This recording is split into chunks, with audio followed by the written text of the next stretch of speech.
Thanks for coming to our immediate theater show Yes, on Zoom at the Vintage Improv Festival. We're the Improv Co-op, and what we do is we call it immediate theater. We're a collection of improvisers / writers who got together to work on each other's material, whether they're, do they do webisodes anymore? I don't know. But, well, I don't know, I'm a grandpa.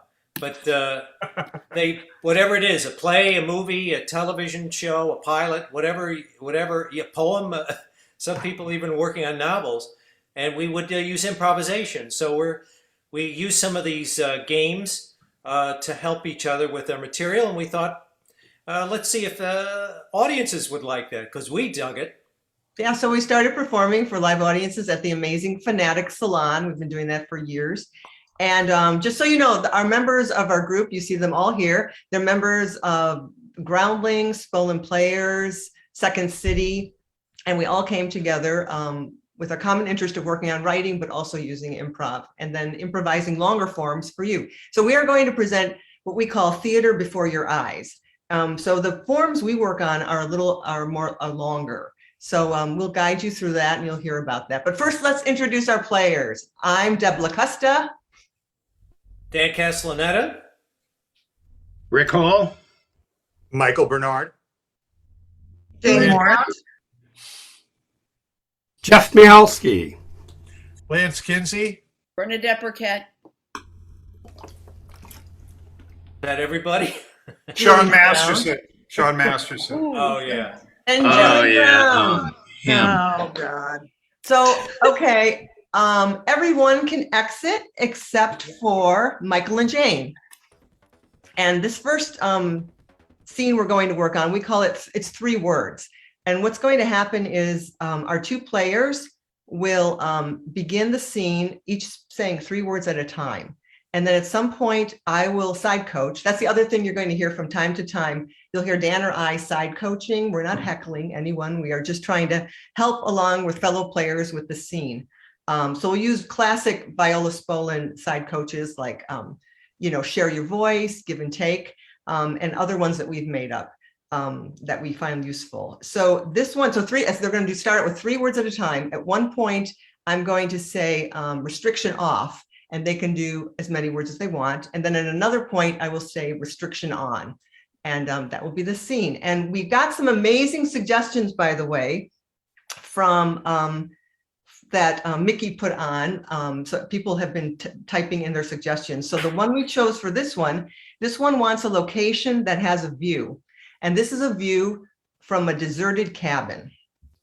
So I will exit and I'll guide you. I'll just guide you through the beginning. So you are in a deserted cabin. You're looking out somewhere. It could be something in the cabin, outside of the cabin. Something might catch your attention and gives you a reaction, maybe an emotional place to start. Whatever feeling you're having, heighten that feeling. Really let it affect you. And 3 words at a time when you're ready. You are nervous. I'm really nervous. I am unsettled. How? How? Why? Life moves on. We're gonna die. Eventually, we will. I want to live. You are alive. For how long? An hour, 2. That's not enough. It's never enough.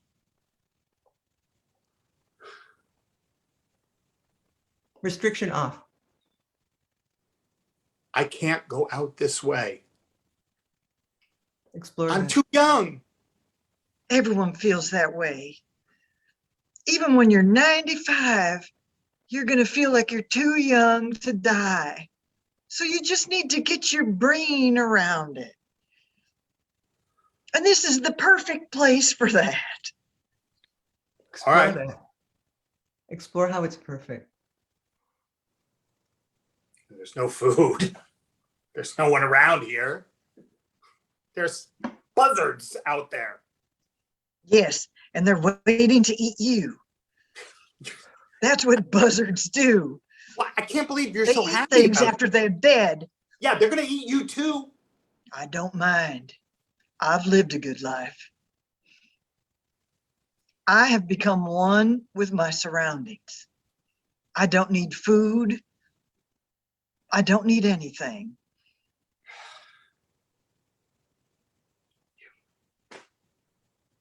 You've always been better than me at this stuff.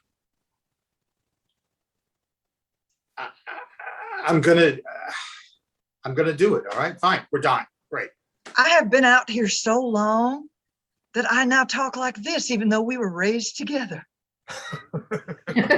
Didn't want to say anything. I just thought you were affecting it to kind of get me in the mood to die. No, no. Apparently it's something that happens when you're out in the wilderness. Well, this is the way I'm going to go out. I'm glad it's with you. I'm glad it's with you as well. It's been too long. I don't know what happened in your life that you ended up here. Well, Dolores left me. I lost my job. My car Do got you not? What was the last thing I missed? my car was stolen. I had to Uber out here. I'm surprised Uber has service in this area. It's unbelievable. I had to convince the guy. Explore how your wife left you, Michael. You know, I mean, I thought everything was going great. I thought I was set for life, you know? And then Dolores comes in one day and she says, you're too impatient. You can't you're never satisfied. And then she just walked out the door and she was having an affair with Teddy. With who? Teddy, my brother. She's been having an affair with Teddy the whole time we've been married. She said she only married me to get closer to him. Well, you know, you and Teddy look alike, so you should feel flattered.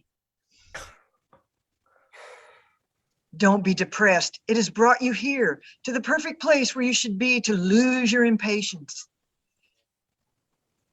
I think maybe that's one of the things that happens and why I sound like this now, because I have slowed down to the point where various vowels just slide together. Like when you say cat. Cat. No, cat. Cat. Cat. It's just, everything just slides together and life is just all one thing until it's over. Isn't that pleasant? Look at you smiling. It does feel good. I like that feeling. It's just so calming. I The feel buzzards like could eat you and you would not care. I wouldn't care. It's like there was a fist inside me that just unclenched. Yes, Cat. yes. It's Restriction like on. perpetually fishing. Restriction back on. Let's go fishing. Sure. Let's go. Fishing. You and I. Scene. Great. That was 3 words. And what we like about that game is it kind of also creates a 3-act structure in a way. Because when you have restriction on, you have a second part and then restriction off. Dan will do the next scene. All right, so this next scene is called ABC. And we started first with, we're going to start with Deb and Jeff. They're going to start the scene. So we have Jeff up here. I'm here. We see a picture. There we go. There's your Punim. Yeah. Now, what's going to happen is they're going to do what we call an emerging scene. There's no suggestion for this one. Jeff and Deb are going to look at each other and they're going to respond to their facial expression or body language. And eventually the scene will emerge, who they are, where they are, what's happening. And then eventually Julie will enter at some point and she will be in the scene and either Deb or Jeff will leave. And the focus of this game is that whoever leaves, the other two people who are on stage will talk about that person. They will reveal something they feel about that person or something we don't know about that person. So we're going to start first with, and I will side coach Deb and Jeff in the emerging scene. So here I go. So see each other in the space, facial expression, body language, something's being communicated. You have a very strong reaction. Could be positive, could be negative, but it's very strong. It's going to evoke a thought, a feeling, an idea of what's going on between the two of you. You look like you need further information. I got very little. Yeah. Well, we don't like to share things until you're part of the team. I'm ready. I'm ready to be part of the team. All right. I know it's sensitive material. Oh, yeah. And you have passed most clearances. Great. So we handle delicate information about other human beings. Some of it can be compromising. Some of it is things people wouldn't really want other people to know. Oh, yes. I will be delicate with it. Yeah. And I won't tell anyone else. No. Just you. Well, we don't even share much information with each other because then we're compromised. That's true. That's true. So I report back to the You report back to the network. network. Not everybody has access to the network. So it's like it's like a PSYOPs operation. I mean, there's a lot of internal psychology that goes on with this. Right. You know what? This is the best. I was a psychology major. I was a psych major. Absolutely. Yeah. Absolutely. I could read body language. Oh, yeah. Yeah. Read me. You're a single guy. Okay. You like to watch reruns of Star Trek. Okay. Okay. You really want to meet someone. Heighten that feeling, both of what you're feeling, both. I'd like to meet another person that has the same interests that I do. But at this place, it's not possible because we don't share that information. So I can't confirm whether you're right or wrong even. Well, I just have to tell you that I have Uhuru's autograph. Uhuru? Lieutenant Should- Uhuru. Oh, from Star Trek. See, I should have told you that you were wrong about the Star Trek. It was. No, Yes. I could read you. You think you can, but Oh, I don't know if am I cut out for this job? Look, it's part of the process. I have to disguise who I really am because otherwise you would know too much about me. So you're disguised. Yes, none of the expressions I make are real. They're all Your face real? Is your face you? My Are you face someone? is real, but I practice at deceiving. Hi, you guys. Hi. I'm here to be on the team. Yes, let me check you out. We were in college together. We were psych majors. Oh, so you brought a friend. Yeah. My name is Lolly. Hi, Lolly. Yeah, and her name is Carla. Oh, And oh, we're not supposed to say names. Oh, okay. Lolly, All we right. don't have a background check on you. Yeah, and No, I'm saying we don't.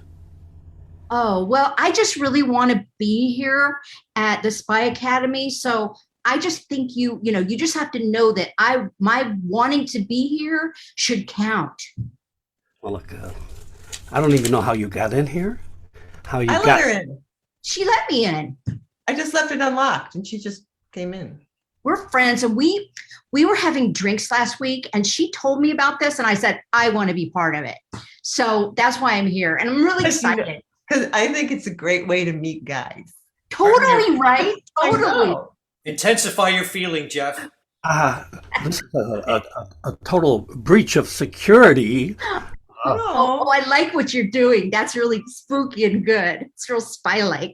It's kind of a turn on, isn't it? I know, kind of. Yeah.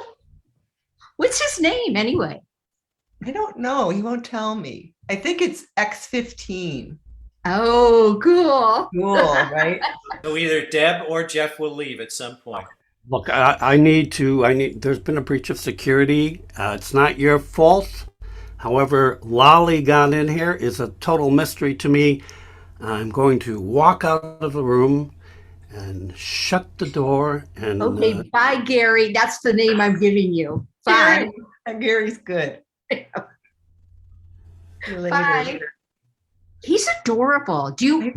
Are you already into him? Do you have dibs on him? Well, I thought he was cute. I tried to read him and then he was just like, no, that's not who I am. But I actually think what he doesn't understand is that we're kind of the cutting edge of this spy business. 'Cause we're like Totally. normal people. We're normal. We're cute chicks. No one would No, everyone's going to talk to us. Everyone. exactly. I know. I mean, if you're just like a weird looking guy, who's going to talk to you? No. Nobody. This is the future. We're the future. I know. Explore how you're the And we're the future because that guy, he is like the past. He's the past because he's all like, shh, don't talk, don't say your name, whatever. That's ridiculous. I know. It's so obvious. Like, he's just so obvious. Like, did you see his like weird like turtleneck? I mean, it's like, Yeah, I know, but I still think he's kind of cute. But Explore how I he's think cute. he's cute because he acted all flustered that I came in and nervous, and I kind of like that. I like guys that aren't too confident. And he also is like, if he talks to two girls at the same time, he can't take it. No, he couldn't take it. It was way too much for him. Getting He that had to feeling. run away. Great spy. I know. Intensify that feeling. Girls are giggling. Oh, I got to go away. Oh no, you girls are laughing at me. We are so far ahead of that guy, whatever his name is. I know. We're like ready to go. I hope they give us a mission right I away. know. I'm gonna go check. I'm gonna go check on the board over there and just log in and Yeah. see if we get an assignment. So just wait here, okay? Okay, log me in. Okay, good. Log me in. So fun. Hi, Gary, you're back. Where'd your friend go? She went to check the board and see if we can get an assignment. Look, Can I ask how we get paid on our assignment? Do we get paid per assignment or like for the week? obviously you already know. Can you tell me which agency you're with? Are you with Mossad? I'm with KGB? Are you I'm with with the Downtown Modeling Agency. So the focus is now to talk about the person who left the room. You know, my friend Carla. Carla? Carla, yeah. We both like you when we both kind of put dibs on you, but I think you should pick me because I have to say I'm probably a little sluttier than her. So she's really wonderful, but kind of a good girl, right? You're confused, Gary. Do you not know what I'm saying? Yeah. We have never been taken over by a modeling agency before. Okay, well, you have now. You have now. And I'm so excited to do this because I can't be a model forever. I mean, that's like a short-lived career. So I got to do something with these looks, right? Meet someone, meet a spy or a rich guy, something like that, like James Bond. Well, your friend Carla. Carla, yeah, my friend Carla is A runway model. she is a runway model. She's So super hot. She gets a lot of exposure. A lot of exposure. And I mean, I know she came in, she's not all done up, but she, like, when she is, oh my God. She And actually, she has, go ahead. obviously, she has international connections. I guess. I don't know. She modeled for Victoria's Secret. She was in their show. So probably international connections. You guys aren't connected with the whole Epstein mess, are you? No. I kind of don't know what you're talking about. Listen, Gary, I'm going to go to the cafeteria. I'm hoping there is one. So I'll come back and say hi to you later. Okay? La. Listen, What? we're going to Milan. No. Yes. We're going to do spy stuff there? Yes. Go ahead. Blackout. Okay. I have to, I'm really hungry. So Blackout. It's almost like the beginning of Charlie's Angels. Right. All right. Okay, so now our next scene, our next game we're going to work is called Work Put. And Work Put is we asked for a where. And it takes place, and this is for Sean and Dan. And we got a where from everybody's. Actually, it's an activity. An activity. But we learned this game by working with David Shepard in the Improv Olympics in Chicago, and they used work put. So the focus for these players is on the activity. They don't want to necessarily refer to the activity. They can, but that's not the focus of the game. The focus is their relationship and their conversation. They're relating to each other. So the suggestion we got is grilling, like barbecue grilling.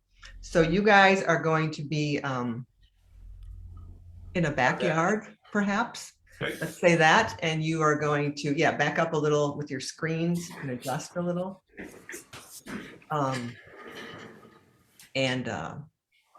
So just start grilling. No dialogue yet. Just be in the space. Definitely using your where, your grilling. As you are grilling, or beginning to grill, you are noticing something, maybe an expression on the other person's face, something in the environment, something's giving you an emotional place to start. What? Am I doing this wrong? What? No, go ahead. You were going to tell me, you asked me to come over here and you were going to tell me something. So Yeah. Listen, Larry, I know you're the grill master. You're always you're working the barbecue every time. I got this great kind of, what do you call a thing that you put the meat in. Stay with the relationship. Don't have to refer to the grilling. Anyway, anyway, when you taste it. But I'm sorry, I'm digressing. What were you going to tell me, Joe? But I just last time I let you work and everything, and I thought it was great. It was so much help in the last party, but a few people have mentioned that some things weren't cooked all the way through, and they all got violently ill. They got violently ill. So I'm not saying it's necessarily your stuff, but we just got to make sure that everything gets thoroughly cooked and stuff. I know, and I'm going to tell you something. I'm not buying from that meat guy. Yeah, try to stay off the activity and Okay. By the way, it's a marinade. That's what I'm talking about. A marinade. That's fantastic. Right. Hey, where's Marcia? Well, that's probably a sore subject. Marcia. Oh, I'm sorry. She's at my house. I mean, she's living there, but I'm not living there anymore. Oh, I'm sorry, Larry. Are you guys gonna get divorced? I don't. I really don't know. She just said, "I've had it. I'm sick of you. I'm fed up. I'm fed up with your attitude." Right. And she put all my stuff out on the front lawn, including all of my, cookbooks and all my grill supplies and, all of my marinades. And All of them. so now I'm actually in my car. So I was wondering if you had any place I could stay just until I get myself set up. Oh yeah. We get the storage locker in the garage. That'd be fine. Yeah. Because I've got a sleeping bag and Right. I can, and you know And what? we can work out some kind of bucket system so you don't have to run to the bathroom all night. Well, I don't want to go in a bucket. I really would prefer to, if you have any kind of bathroom. I mean, Larry, I I'll just can't use leave the powder room. garage door open. I'm nervous about burglars, so if you're in the garage, I'm sorry, you're going to have to use the bucket. I tell you what, if you let me go now, then I'm good for the night. Well, yeah, I mean, I see there's a line right now, but yeah, we'll figure something out. Don't We'll let figure the something bucket don't But let you know the what? bucket throw you off. You know what, You know, Joe? So you're wait, taking- just turn that one over there. I think All that right, one's got it. done on that Yeah. side. Okay. You know what I say? Screw Marcia. Yeah. You know what? Screw her. Screw Because her. I'm already checking out the women at this barbecue. Oh, so Explore you're that. already moving on. I'm ready to play the field. I mean, come on. What do you think? When somebody puts all your stuff out on the lawn, that somehow or other there's going to be some kind of reconciliation? Forget That's a it. sign. That's a sign, and it's not a good sign. It's a sign, and it's basically go ahead, full speed ahead. That's what You know it what is. you got to for do, her. Larry? You got to start thinking like a trucker. Now, when a trucker is at home, he's a good man. He's a good father, good provider. But to do that providing, he has to go on the road. And the road makes a man lonely. So every time he hits a new town, that trucker has a girlfriend. Or maybe a boyfriend too. Truckers do it with everybody. And that's how you got to think. Don't be choosy. Think like a trucker. You're saying instead of me picking one woman, Exactly. that I should be spinning plates all over town. Exactly. You put all your eggs in one basket, and she says no, and then you're depressed for a week. But if you're open to anybody, anywhere, at all, I mean, it just my increases God. your odds of finding happiness. Oh my God, Joe! I should have talked to you before I got married. Well, I tried talking to you about Marcia because I know she's a very special lady, but I just always thought you two were so Explore argumentative. how she's special. She's Well, I mean, she's a concert pianist. she's a concert pianist, and she's way more intelligent than me. she's so And- smart. She's Yeah. so smart. I And she- always, it was her bit at a party whenever she'd say something, and then you'd say something dumb, and she'd roll her eyes. And for years, I thought you guys had worked that out as a bit, and then I realized she was just doing that to you. Wait a minute, Joe. She was rolling her eyes every time I said stuff? Oh shit. Yeah, but it was with love. Oh, Kind no. of like kind of No. like guess who's with stupid. It's like she said it like you were her stupid hunk of fella. Don't try to defend her, Joe. I'm over her. Do you know what I Okay. mean? That's the problem. Dating way out of I married way out of my league. You're married out of your league, which I think is a win. It's a win until Okay. they realize it, and then it's a lose, right? Because then it's stuff on the lawn. I did it. I'm done with it. I'm Right. now going to go with women who I'm too good for. I want to be too good for somebody once in a while. Okay, pause. Now it's 4 hours later.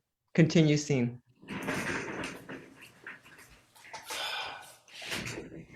How do you like the marinade? This is incredible. Did you put vinegar in this too? Well, it's a dressing, so there is vinegar in it. Oh my Listen. God! It's sweet and then it's a little sour. It just plays with the tongue. You're a genius, Larry. It's okay. So what do you think of? I was talking to Daphne, and I think she's Really? kind of interested. Yeah. Well, you know, she just lost a toe in an operation. No kidding. Yeah, and she's very, very sensitive about it. So don't mention told- she's got beautiful feet or that she's walking with a limp. Just Hey, listen. This woman is so flawed. It's unbelievable. yeah.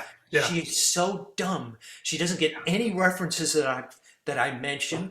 Well, she's not from America originally, so No? she barely speaks the language. But I get what you're going. I don't know. Maybe she's dumb on top of that. But I'm just saying that you guys are such a mismatch that I don't think she'd have any expectations to.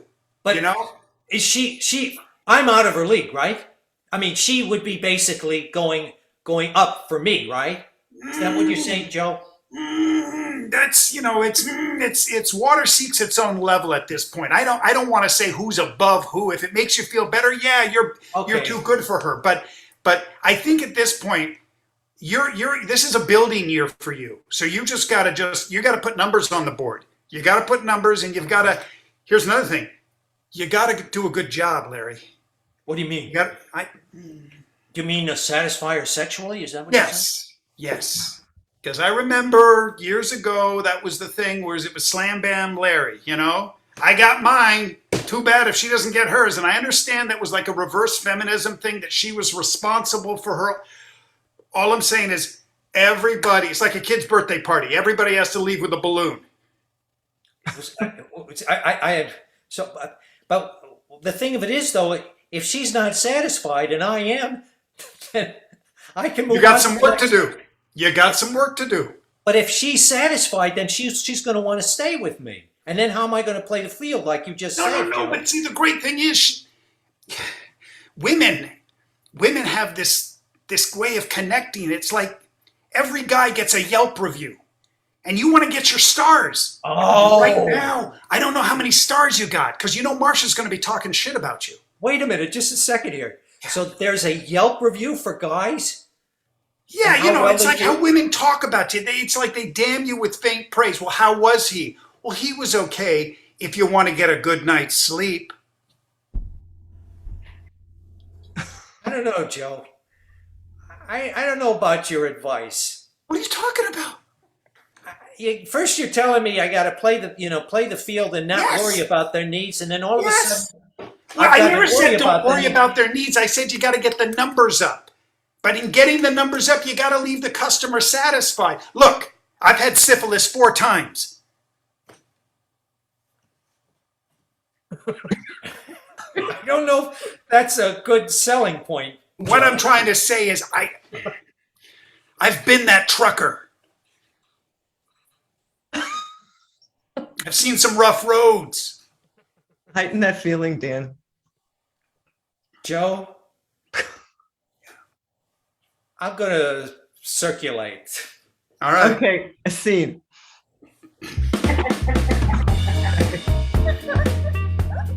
Oh, Joe. Oh, Joe. Oh, Joe. All right. So our next scene we're doing, our game is verbalizing the where, and Dan will introduce this. And our 2 players are Lance and Bern, and Rick will be entering. All right. So, what we do is we have, this is actually a Viola Spolin game in her book, Improvisation for the Theater. Hey, Dan, can you adjust? Yeah, that's great. Yes, what we use quite a bit.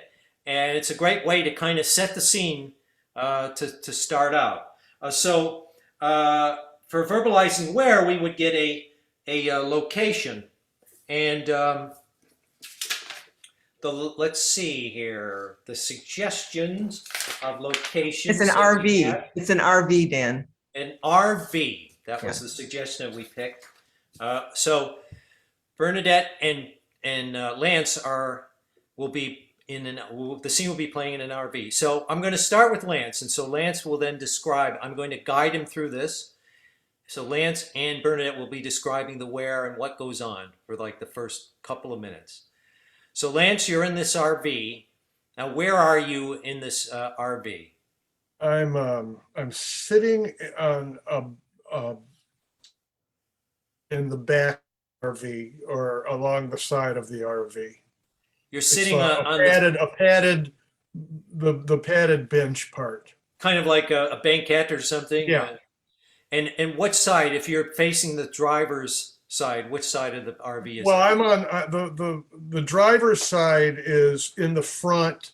The banquette runs along the side of the driver's side of the Okay, RV. so it's on the And- left side of the RV, so to Yes. speak.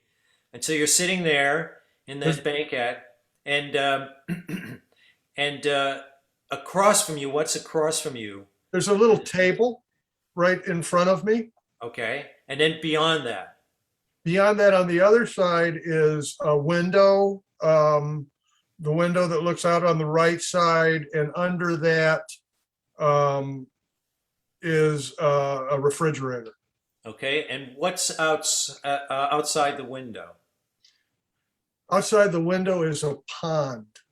Okay, and what time of day does it look like? Or Early afternoon, maybe 1 o'clock. and is it sunny, cloudy, It is raining cats Raining. and dogs. really coming down heavy? Okay, and so there, and Bernadette is in this RV with you. Where is she in relationship to you? Where is she in the RV?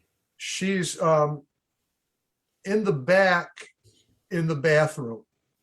She's so you know she's in there. You don't see her. I don't see her. Okay, but when you did see her, what was she wearing? She was wearing flip-flops, Uh-huh. culottes. What color? They were red Red culottes, culottes. and she had on a little spaghetti strap halter. Okay, and what was her hair? How's her hair? Her hair was it looked as if she had slept on it. It was flat on one side Okay, and kind of wild on the other. all right. And Bernadette, when you saw Lance at the banquet, how is he dressed? He's in like cargo shorts with a lot of pockets in them and a striped t-shirt, but he has like a fishing vest over it. Mhm. And he's wearing a cap, like a baseball cap, but it has like those fly fish things. you Okay, make. lures. Lures attached to the top of it. Okay, And he's- he's wearing like deck shoes, slip on like deck shoes without socks. okay, and he's doing something. When you went to the bathroom, he was doing something at the table. What was he doing? He's making another one of those lures. He's making a lure. Okay, now Okay. Lance, Bernadette comes out of the bathroom, and looks a little different from when you last saw her. So how is she dressed and how's her hair? She has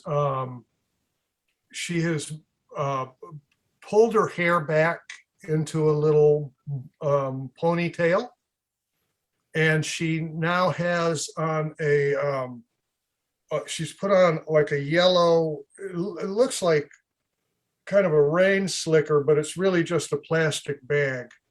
Okay, like it looks like a poncho, but she's using a plastic bag. It's as a poncho. it's a yellow plastic bag, but she's poked a hole through for the head. Okay, and she says something to you when she comes out of the bathroom. What does she say? I'm going out there. Okay, and then Bernadette, what does Lance say? Suit yourself. Suit yourself. So I'm going out there, suit yourself.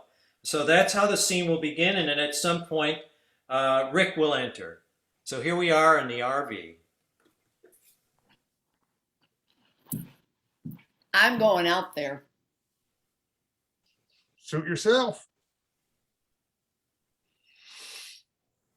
It might be fun.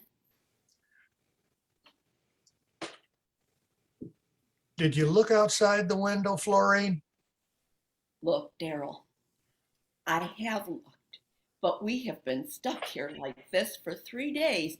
Now, do you call this a vacation? I'm waiting for the rain to stop. And then I'm going fishing. You have made so many of those damn flies. Yeah, that's right. That's right. I'm going to make another one too. Listen, I have an idea. Why don't you make me some earrings? Explore that. Explore the earrings. Florine, what kind of earrings am I going to make? That you can't catch fish with earrings. I didn't expect you to dunk my head in the pond. All right. I'm going to make you an earring. Here, Explore the earrings, Bernadette. What kind of earrings you want? You know, sometimes they're so pretty what you do. You are so creative. And the colors that you use, oh, come on. You know what? This is getting awful sweaty. Well, all right. What do you want, a hoop? Did you want a hoop or did you want a dangle? Tell me what kind of earring you're thinking of. A dangle with one of those little feathery flies that you make. Oh, well, that would be pretty. Explore the detail of those earrings with the feathery fly. I'm going to put a feathery fly on it.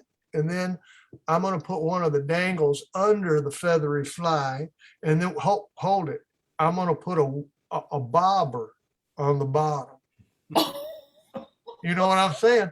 And then that's going to be an earring that nobody ever saw before, Florine. All right. Well, hold on. I'm going to take my bag off. What do I you thought think? you'd never say that. Now, Florine, this reminds me of when we first met. Explore that, Lance, when you first met. I remember you were a little rambunctious puppy, weren't Hide you? that feeling. Huh? Hide that feeling. You were. I remember the first time I saw you. Just Huh? wait for a second. This calls for a cooler. Give me some. Give me one too. Give me one. Keep going, Lance. Keep Thank talking you. about Yeah, it. I remember the first time I saw you. It was out there on the bank of what was it? The Chagrin River. Remember that? And I was out there. I was standing knee deep in my waders, and I see this pretty little thing over on the bank. Oh. And I looked over there, and you were standing right next to her. And then I went from her to you, and I thought, well, there's something. There's something. And you were. Because remember then you slipped on it. You walked over into the water and you tripped and you fell in. I did. And you know I can't swim. That was the funniest part of it. I didn't think you were going to come up at all. And I just watched and watched and watched. Uh-oh. Oh, shoot. Who could that be? I don't know. Hold on. Get the door. Yeah. Hey, can I come in? It's raining cats and dogs out there. Oh, well, come on in. Come on in. Come on in. You're in here drinking wine coolers. You know it's bad out there, you two. Well, God, my Vanagons just washed down the creek. I got no place to live. My goddamn Vanagon with Cynthia in it. Oh, no. Well, you're going to need a wine cooler right now. Get him a wine cooler, Florine. Cynthia. Is that your wife? Yeah, well, yeah. Yeah, that's my wife, but I'll be honest with you. I like the van more than I did my wife. Oh, I'm Explore that, Rick. so How you did. She, my van has always worked for me, I've got 273,000 miles on the van. Well, Cynthia, she's a taker. The van's a giver. She's a taker. And she took the van and she's gone now, though. I don't know why I'm so upset. There's part of me is relieved. Well, drink up. What's your name? Stephen, Well, Stephen, with a PH. This is Daryl. I'm Daryl. Yes, I'm Daryl, and the PH is important. Why? Because that's the way it's spelled. Okay, then. All So right. you're Daryl, and you must be Florine. I've I heard. That's Florine. That's my little lady. We don't have name tags. Florine, go. We can make them. We're on vacation. I was just here making Florine some earrings, Stephen. You mean out of fishing flies? Well, no, I was going to make her some pretty earrings. I mean, that's what I do is I make fishing flies, yes. But Stephen, Yeah. I'm more concerned about your family. You know what? One cooler, and I've forgotten about them. You guys are good company. You're good people, and I wouldn't mind hanging out with you. Explore your concern for his family, Lance.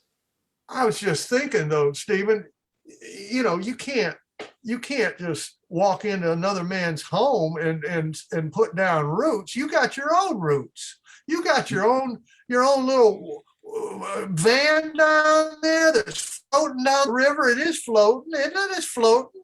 It's a Volkswagen. If Volkswagen's float. That's right. I believe you can save that thing and get back to your family, I don't Stephen.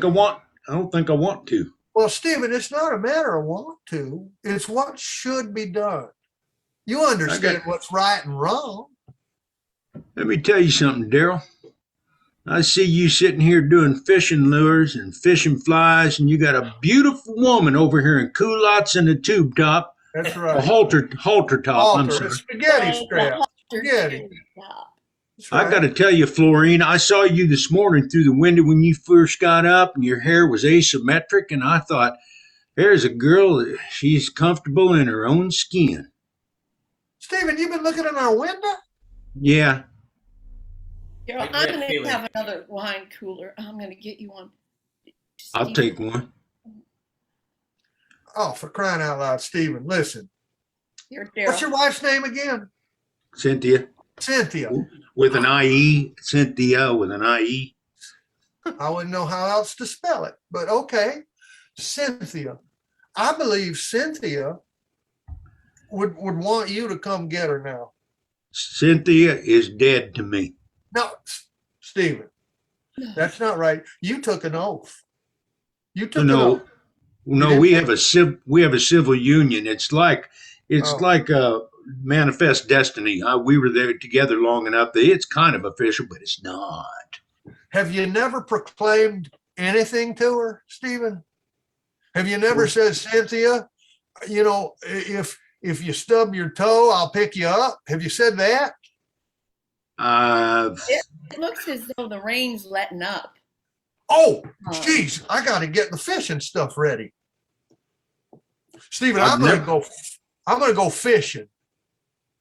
Daryl, I never told Cynthia I love her. I a couple of times said I was horny, but other than that, I don't think I've shown a lot of affection to her. No, that's enough. If you told her you're horny, that is in some places that's bigger than love. You know that. Oh, yes. The libido is a very important thing. Oh, yeah. Oh, we know. We did a couples workshop on enhancing our libidos. That's right. That's right. Yeah, we did. Uh-huh. Explore that and how that worked on your marriage. We did. Was it good for you? Oh, my goodness. We would have been married. How long had we been married? We'd already been married about 10 years. Yes. And, it's just natural that things cool off a little bit. Yes. Isn't that right? It is, honey. Yeah. I never noticed that, but go on. Well, anyway, after 10 years, we were just getting too comfortable with each other. So we took a couples workshop. Florine really made us do it. She signed us up and paid the money. And then when I found out it was non-refundable, what the heck, I had to do it. So we did it. And I swear there was some work to be done. I didn't know it, but there was. And we did it. And I remember there was some physical work, right? Wait, with other people in the room, there was physical work you done? Well, yes. Yeah, there are other people. Oh, well, I don't know if I'm comfortable talking about this while he's frozen and all, you know. Florine, it's like we're alone, you know what I mean? It is. He has these episodes. Blackout. We freeze? Yeah. We freeze? Yeah, you did. He had, You had a mini stroke. he had a catatonic fit there. Wow. Oops. Hilarious. All right.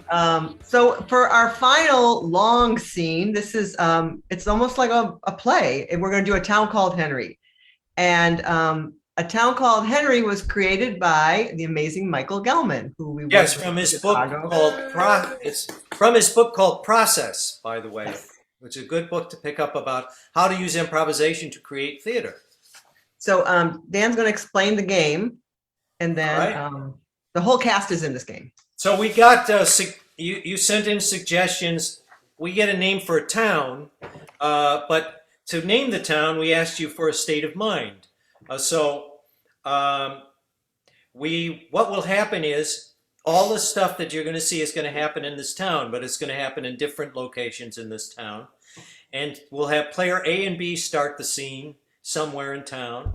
And then once that scene is done, A will leave, B will stay on, C will join B, and they'll be in a different location.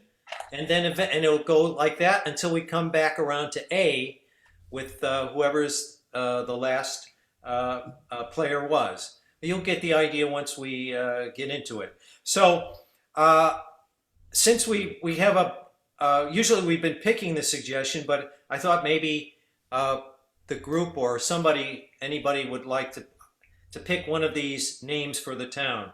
So the suggestions So, we but got. we did it a little bit different. We asked for a state of mind. So Yeah, we people asked gave for a us- state of mind. So we have jealous, cantankerous, enthralled, curious, or timid. So jealous, cantankerous, enthralled, curious, or timid. Anybody like any of those? Jealous is pretty good. Okay, Jealous. a town called Jealous. Okay. So this is a town called Jealous, and then you gave us a bunch of locations. So I will call those out as we go through the town. So the first two players are going to be Jane and me. Oh. Oh, Jane and Julie, Dan. I'm sorry, Jane and Julie. Yeah, Yeah. what do you have? I have down me and Jane. No. No. Well, Deb, then you call it. Okay, so it's Jane and Okay. Julie. So Jane and Julie. Yeah, I think I changed it because I realized you're calling it. So there you go. Okay. Jane and Julie. And Dan, what location can these two people be in our town called Jealous? In the First Baptist Church. Okay. The First Baptist Church of Jealous.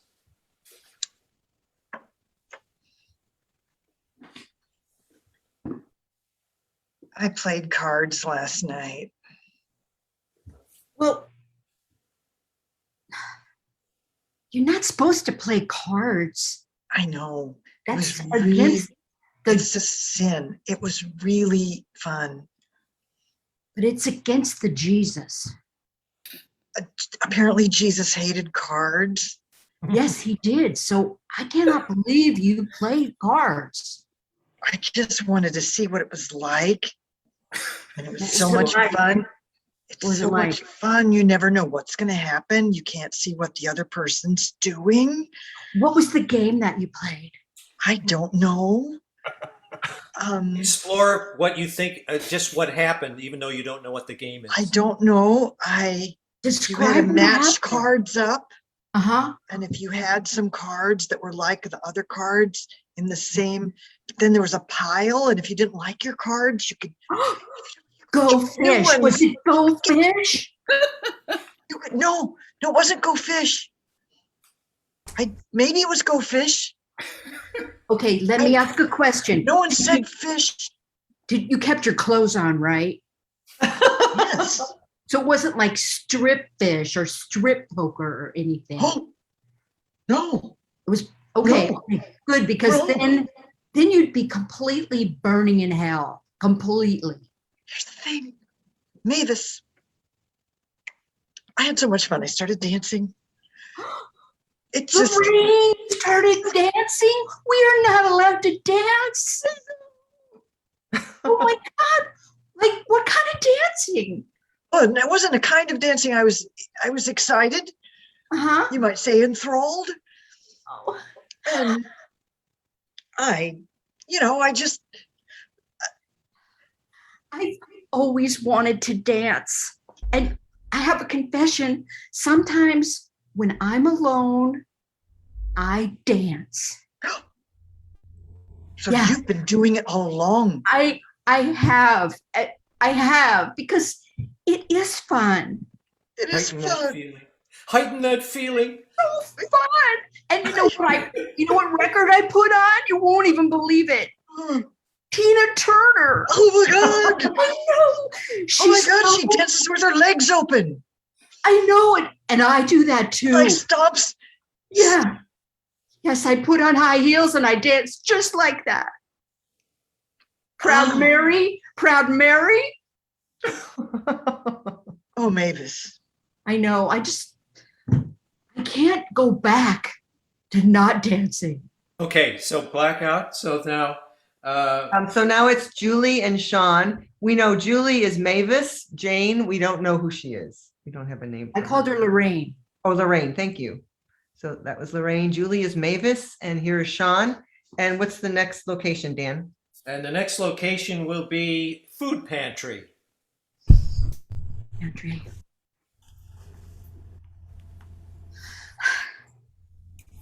Hey, Lamont. Hey, how you doing, Mavis? I'm doing really good, really good. I just found out kind of a secret. I love secrets. Lorraine has been playing cards and dancing. I'm sorry, what? Don't tell anyone because she'll kill me. How am I supposed to keep something like that to myself? You have to. I can't keep You it to have to. myself. You can't tell people. She told it to me in God. secret. We were in the church.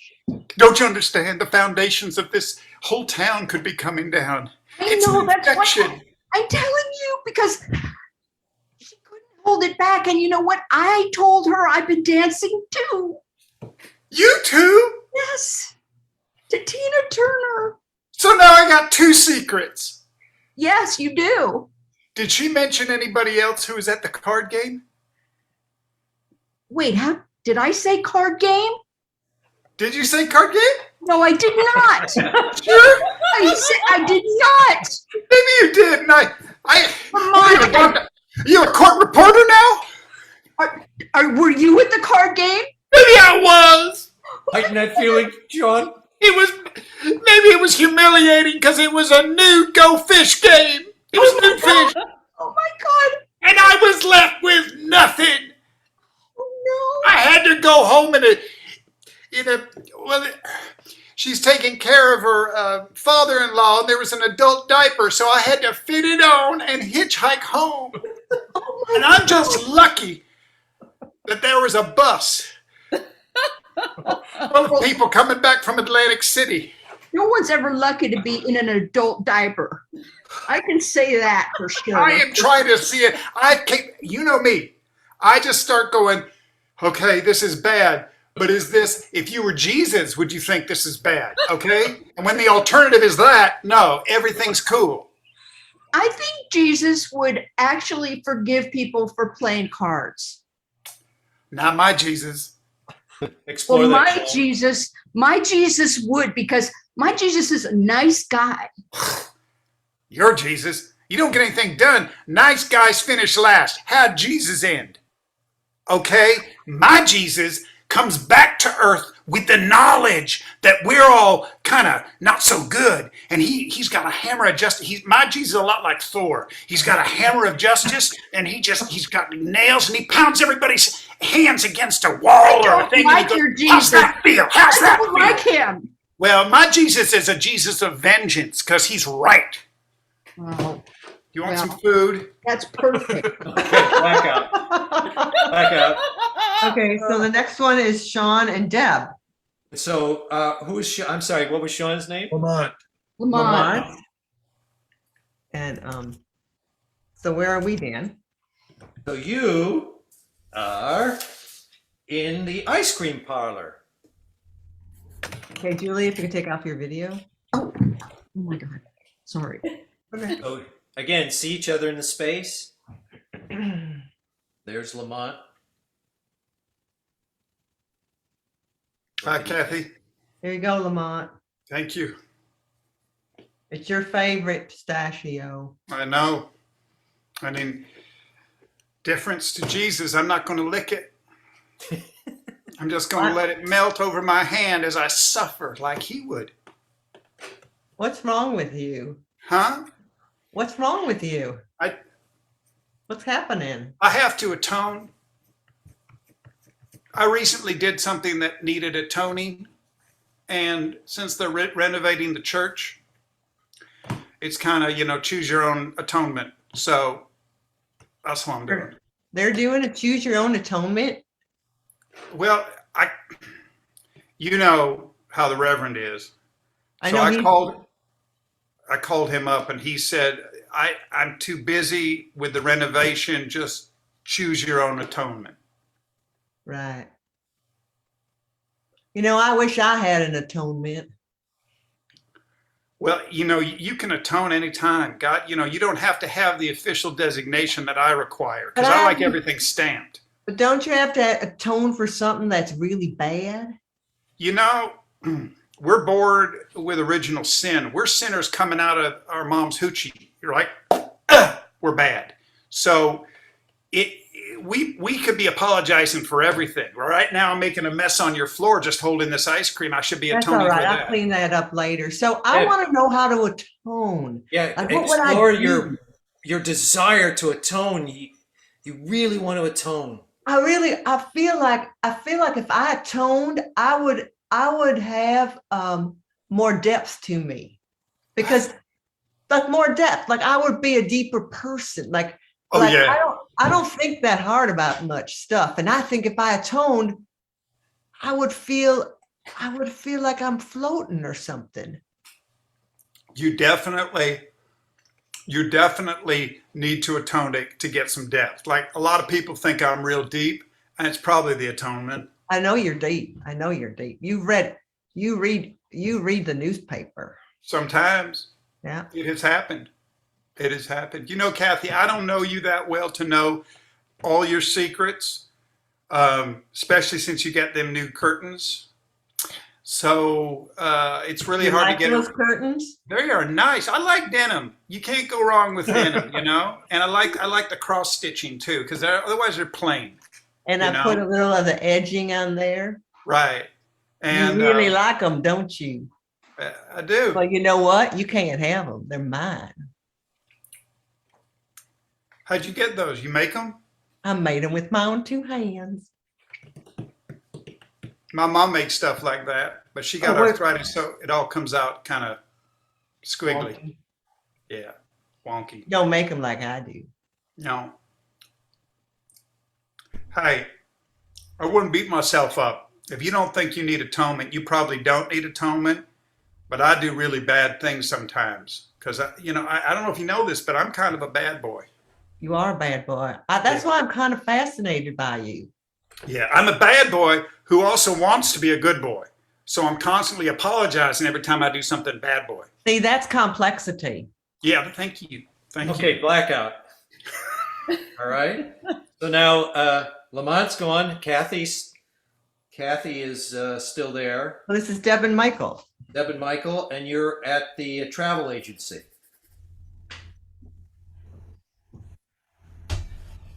So see each other in the space, facial expression. Something's being communicated.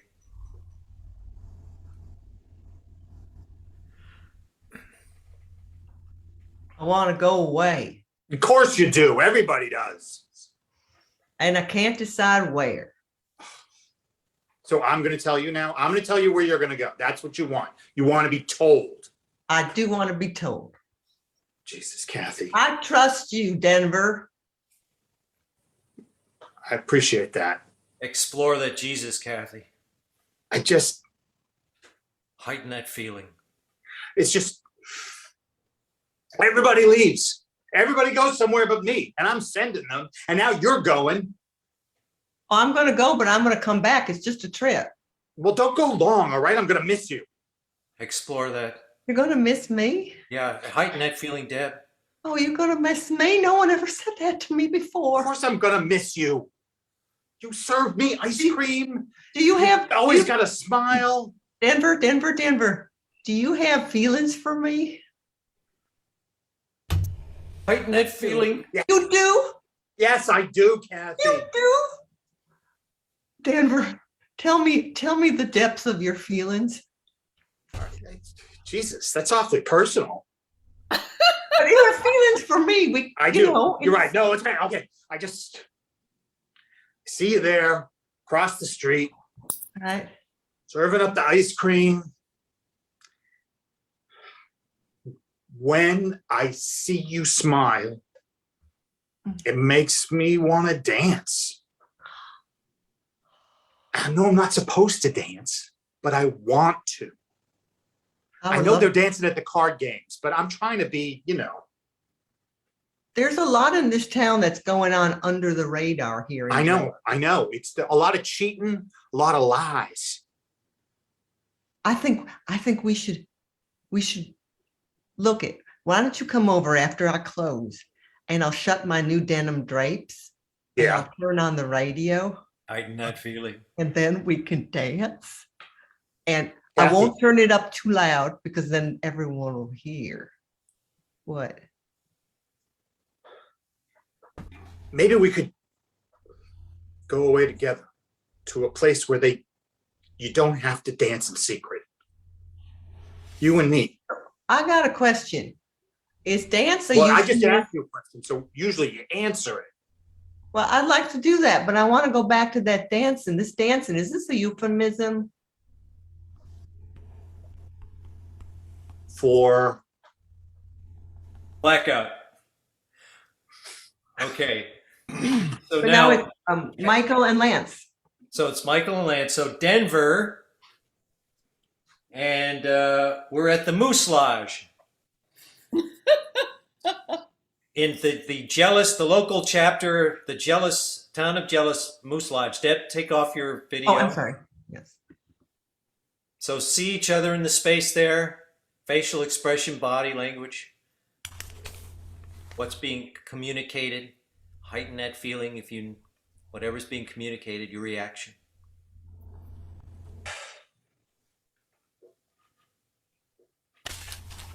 Go ahead, Denver. I'm listening.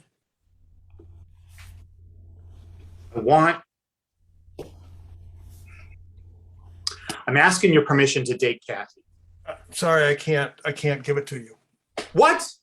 Well, why would I? Because You we're want to date Moose who? Brothers, Chester. You want to date Kathy? Yes, I want to date Kathy. And I wanted you to be okay between us if I do. When Well, I do. I'm not. We've been married 3 years. I'm not okay with her dating. Denver. Look, I'm sorry if that's unreasonable. Pardon me. it's a marriage of convenience. You only married her for citizenship. I know why I married her. I didn't want to go back to Canada.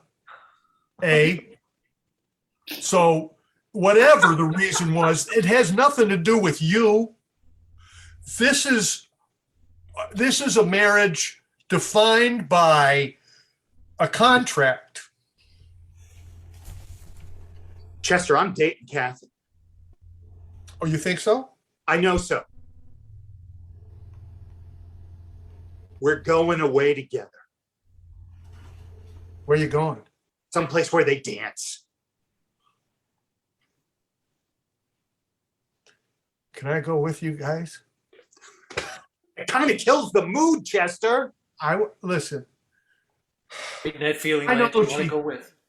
I know she hasn't been that happy, and I know she's going to go off with somebody. So I would like to go too. I would like to get out of jealous. I would like to dance. Everybody around here, look, I know what's going on. There are card games, there are people dancing, and I'm not involved in any of it. Nobody asks me. Nobody asks me. What do you mean? You just did it? Well, no, I haven't done it yet. That's why I'm leaving. I'm leaving to do it somewhere else where you can be happy and you can't worry about what other people are doing. And I'm taking Kathy, and screw it. You can come, but you can't talk to us. Okay. All right. All right. That I sounds can see the reasonable. back of the plane. All right. We're flying out of here? Oh, yeah. Oh, We're flying, Chester. Explore that, Michael. What you're going to do. We're going right down to the airport. yeah. We're getting in a helicopter, Oh, and we're going as far as that bird can take us. and I'm in the Which is, back of I the think- helicopter? 70 miles. 70? Wow. That's not it. Boy, that wasn't what I thought it was going to be. Well, it's all I got, Chester. And I'm not coming back. I'm not going to church. I'm not atoning. They can all just stick it. 70 miles isn't going to take us that far, though. Let's see, 70 say. miles. We're going to be over in the town of like Insecurity. That's where the best hotels are. Okay, blackout. So now it's Lance and Dan. Okay, so Chester and Chester Me. and you guys you're in a parking lot. All right, Moose. I want you to buy my car. I'll tell you. Would you tell me? I'll take it. You just tell me what it's worth, and I'll sell it to you. let's see here, Chester. Looks like you took good care of it. Upholstery looks yeah. good here. Thank you. Looks good in It is. here. I love the car. I loved it. Don't get me wrong. It's got very few miles on it, under 300,000 miles, and the stain on the seat it's a lot of memories, a lot of good memories. It's the stain on the seat. What's the story behind the stain on the seat here? I'd rather not go into it, but if you're going to force me to, I spilled it was the 7-Eleven, on 7-Eleven, you can go in and get a big giant Slurpee. 7-Eleven. There ain't no 7-Eleven in Jealous. You have to go all the way over to Insecurity to get anything. I know. Well, that's all right. Please, if you're going to make me tell the whole story. All you right. put like 300,000 miles just driving back and forth between here and Insecurity to go to 7-Eleven. Is that what you did? I didn't just go to Insecurity, my friend. No. I went all the way over to other places too. What are you talking about, like Elon Right? and Ennui? Ennui? Yes. Those are sister cities. I got all the way over to Courageous, and then I turned around and came right back because that place. Oh, that's it. God. Oh my God, that's about 250 miles out. It's beyond the county. Yeah. Are you going to buy the car? Well, Oh, come on. Let me just look. I'm only seeing one side of it. I'm looking at the driver's side, and you got some sort of a story with the you spilled some sort of a slushy or something on the front seat here. Yeah, that's what I was saying. I got the 7-Eleven. You go in there on 7-Eleven on July 11th. You can go in there and get a free Slurpee. Gotcha. I got one, and I'm coming back, and I look over, and I see Lorraine dancing, and it freaked me out. Wait a minute. Now, just a second here. Yeah. You're talking about Lorraine. Yeah. Lorraine Walton. Yes. Dancing. She was dancing, and I believe. Where did you see her dancing? She was on the side of the road. You're. No, I'm not kidding. Yeah, She would- Mavis was there too. Mavis Mavis was doing something. I don't know what. Her legs were spread wide open, and she was doing like pretending to dance too. Well, you know, the Slurpee went down. Oh, I see. So when you saw it, you spilled your Slurpee. That's what I'm saying. That's the stage. Oh, I'll tell you that. Mavis, boy, she makes me spill my Slurpee. That's for sure. Hey, come on. Now that's, hey, I can't listen. That makes, you don't say that about a woman. All right, I'll say it about who's the other one for Lorraine. Lorraine. You said Lorraine about makes me- Lorraine. Lorraine spills my. I don't care. Come on, Whatever. Moose. Come on, pull yourself together. Yeah, you got a trailer hitch here on the back. That's got to come off. What do you mean? I don't have a trailer. I don't want a trailer hitch on the back here. You don't need a trailer for a trailer hitch. Yeah, You can tie anything to it. People are gonna talk. Okay, They're see. gonna say, All right. So next is, so Dan is Moose. Next is Dan and Bernadette. so I'm Moose. You're Yeah. Moose. Lance was Chester. Right. And you guys are at the pharmacy. Bernadette and Dan are at the pharmacy in the town of Jealous.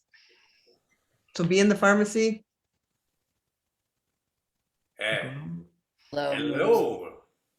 Hi, Lorraine. Hello. I'm Lorraine. No, that's my sister. Oh. Oh. I'm Carol. See, I'm Carol. I'm not Sorry. Lorraine. You look just like Lorraine. I was wondering why Lorraine was wearing glasses. She didn't wear glasses. Well, no, my sister. That's what I was going. I was going to ask Lorraine. I said, Lorraine, well, why are you wearing glasses? You don't usually wear glasses. My sister does not. My sister. Oh. I don't know. I'm not prying into what my sister is doing now, but I'm picking up her medication. Yes, I know, Cheryl. I know. I'm sorry. You two look alike, and I don't see you that very much. I don't even see you at church. I don't even know why I come here to visit my sister. I really don't. Why? Something going on between you and Lorraine? Oh, no. She's family and I love her. But all this emotion over dancing and cards and whatever. Hasn't anyone seen Footloose? No, I haven't. I never even heard of it. I think it's time for people to be dancing in the street. Mind this. You saw a movie? You're saying you saw a movie? Okay, 15 years ago, I moved to Courage. Oh, they do. They have a movie house over there. That's right, they do. Yes. And no one, it's an entire town of individuals who are not religious. Yes. We've You know, Cheryl. chosen not. You know, Cheryl. I've never been to Courage. You know, I just bought a car from Chester, and got a How tank is full of Chester? gas. Oh, Chester's fine, but he's selling a car. I don't know. He's going to be moving or something. He needs the money to go move. He's moving. I heard he married Kathy. Yes, well, you know that, of course. He married Kathy, but now Kathy is she's involved with another fella, and I can't remember his really? name. Oh, Denver. No, Denver. Yes, Denver. And Denver and Kathy are well, they're taking off. They're having an affair, but they invited Chester to come along. Oh, I see, for a three-way. Yeah. Well, no, it's not a three-way. He's just going to be Go there. on the free. Will they be on the freeway? Oh, the freeway. Oh, I see. Yes. Well, It's easy access on the freeway. right. Yes. But listen, I have a car. Chester sold it, and it's in good condition. It's just a little spot there on the front seat. But if you just sit a little further. I'm just picking up my sister's Zyprexa now. Well, well, then you pick it up, and I'll drive you to her. I think she has so much anxiety about this town that she's on medication. Oh, sure. I said. I think if she danced, she could throw the pills away. So, yes, maybe we go by to swing by her house, with her medication, and then you and Florence and I can maybe take a drive out to Courage. It's only about 150 miles. It is 100. It's 150 miles. Yes. Out of town. And maybe we catch a movie. Maybe they got a movie Oh there. yes, they do. And we could have like a freeway three-way. It's kind of like Scene. Next, that's it's Carol, Cheryl. I think it's Cheryl. Cheryl. Cheryl. And sister to Lorraine, and it's Bernadette and Jeff. And where are we? And you are at the pool hall. Okay. So Jeff, we need your video. If you could back up so we could see more of your body, Jeff. We just see a little bit. This is an artistic choice. But Okay.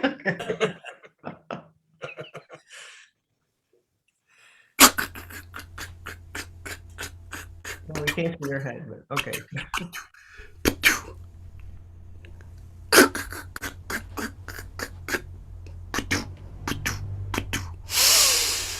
I smell Cheryl.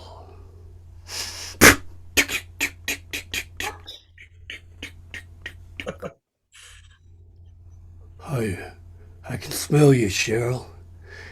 I can smell you in the pool hall. The door open and then waft your perfume. Not some simple perfume, but some fancy, fancy perfume. It's how I know it's you. Roger, yes, it is me. And it is an expensive perfume, and I indulge myself because I can. If you step aside, I'll make this shot, if you don't mind. All right, here, take the cue, Cheryl. Take the cue. See if you can beat a blind man.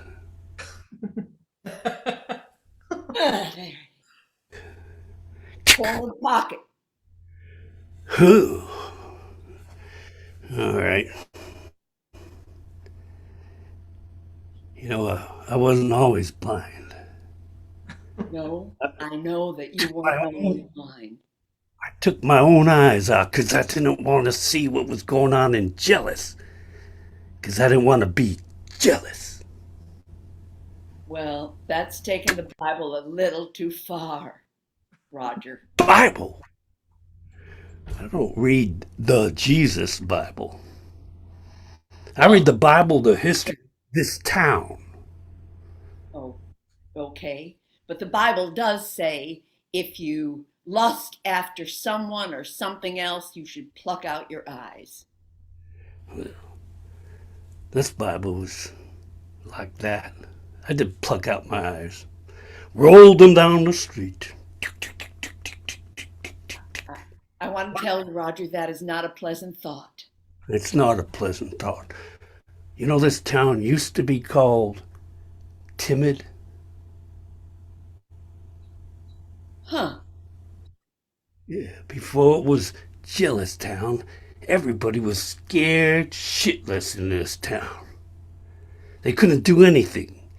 It's not because of the Bible, it's because they're too scared to dance. Because they're too scared to do things that other people do in other towns. But Roger, it's because of that cradle indoctrination. Cradle to the grave, Roger. Cradle to the grave. Step aside, my shot. All right. So your sister, that's Yes. what she is, isn't she? She is my sister, yes. Okay. And I come to visit her at least a couple of times a year. Yeah. She don't smell like you. I don't really make it a point of sniffing my sister. Yeah, look, you can learn a lot by sniffing people. Moose smells like a moose. And that lodge is named after him. The Moose Lodge. I didn't know, but I was thinking of letting Moose drive me back to Courage. You think he's got the courage to drive you to courage? I don't know. I haven't tested it. We were going to go by and drop off my sister's medication and then see if she wanted to leave with us. Yeah. Yeah, maybe she would want to leave. She's practicing. I don't think she needs the medication. I think she's coming out of a long slumber. Playing cards, dancing. She's too much for this town. Well, that's what drove me away. Yeah. I wanted to escape. Yeah, well, I'm glad you did. I didn't want the feeling of anxiety and guilt and depression. I didn't want to atone for anything. Atone for what? Yeah. Oh, that's the whole deal with all these towns named after the 7 deadly sins. Have you ever been to Avarice? Everybody in that town's overweight. Okay, blackout. So Now it's Jeff and Rick.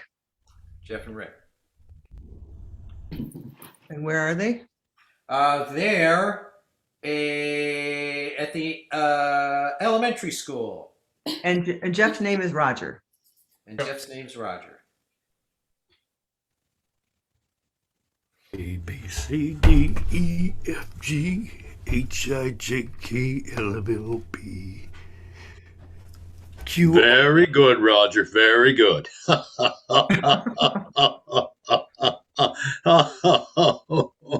makes you laugh, huh? You know, there's a part of me, Roger, that wishes I didn't have eyes either. I see things I don't want to see. You know what I mean? No, you know everybody's kids. You educate them. I am an educator. Yes, I am. And I'm focusing on the theater arts a lot because I think kids learn a lot through play acting. You know what I mean? Know what I mean, Roger? Here they do play cowboys and they play Indians and they... No, that's politically incorrect. No, we play Native Americans and oppressors now. Yeah. I understand. You know, this town used to be called Timid. Yes, I know. I've done my research. It's only about an hour and a half from Courage. Yes. Insecurities just over the hill. Yeah. Hey, why don't you teach me Braille? That would help me a lot more than memorizing the alphabet. I would love to teach you Braille. The only thing holding me back, and I'll be quite honest about this, Roger, is I don't know how to read Braille. It eludes me. Give and take. It eludes me. It eludes you to read. Reading eludes you. Braille. Braille eludes you. It's a tactile system of passing on information. It's like my sense of smell. I can smell whoever comes in the room. I can smell whoever leaves town because suddenly their odor is missing from the combined combination of everybody else's pheromones. That's it, Roger. That's it. That's something I wish I had. I wouldn't pluck out my eyes to get it, but I appreciate that you can. Thanks, Professor. Roger, what do I smell like? Okay, blackout. So then we're back with Rick and Jane. Rick And Jane. Rick's name is the professor. The professor and Jane, and they are at the police station. Oh, I bailed you out, bailing yes. me out. I paid for it. I thought you should come out. I was dancing on the side of the road with Mavis. I was wearing my father's adult diaper. And I know a lot of people saw us. Lorraine, it's not the adult diaper. It's not the dancing. You realize you and Mavis caused a terrific accident. When Chester dropped his Slurpee in the car, he ran over 3 people in town that day. Oh my God, I'm gonna have to atone some more. Oh my God, the atoning is really getting to me, Professor. I had to eat a lot of cheese because I'm lactose intolerant. So I eat cheese. Well, if I you're was actually lactose, gonna ask you because I know you do a lot of theater. Mhm. And one of my atonements is to watch a lot of one-person shows. You're in luck. I have a one-person show called Stinky Cheese. I'm lactose intolerant. Stinky cheese, stinky you. Is it your show? Oh yes. Oh yes. Written, performed, directed, and produced by me, the professor. Oh, that's gonna be horrible. I'll come. Well, that's one. I'll come every night that you do it. I'll Heighten that feeling, Jane. what? Lorraine, that means a Heighten that lot to me. feeling. I can't Heighten the hear. feeling. Heighten it. Heighten your feeling, Jane. Oh, because your show sounds like it addresses a lot of my problems, and it's very horrible to have your nose rubbed in it, so to speak. You know, I'm not that blind fellow. Roger. Roger. He's been smelling my sister. I have to tell you, Lorraine, I like the way Cheryl smells too, and I'm not even blind. It's sinful, and I like it too, which means I have to atone for that as well.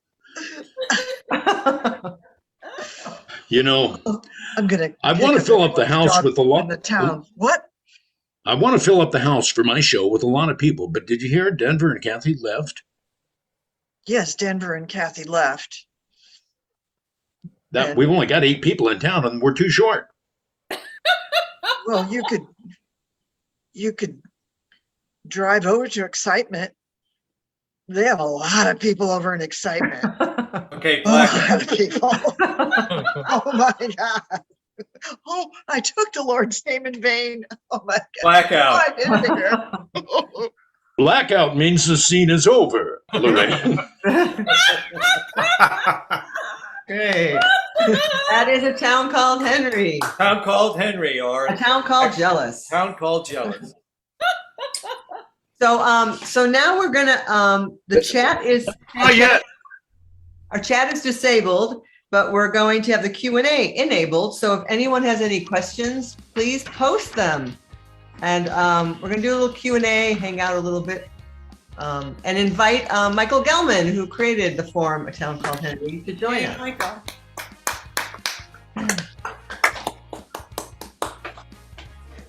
Or not. Or not. Something's gonna happen. He's got to come through the secret door. Oh, there he is. There he There he is. is. There he is. Michael. Michael. Michael. Nice to see Michael. you. Oh, you're Muted. I can't hear you. Yes, you're muted. There we He's go. Canadian. It changed my screen, I tell you. It was so nice to see everybody work. Hey. Thank you. Good to see you all. Thank you. So we have a question. How long have you folks been playing together? I was trying to figure out how many years. I mean, I would say a while. around. Sorry, go ahead, Jane. No, I don't know. I was just saying it's been quite a while. I'd say since 2013. so, but the thing is, a lot of these people here have been playing together since the 80s Yeah. at Second City and different groups, you know, so. As a group, we maybe for about, almost like 9 years. But we've known, a lot of us have known each other for over 30 years. Some of us worked with We each put other. the vintage in vintage improv.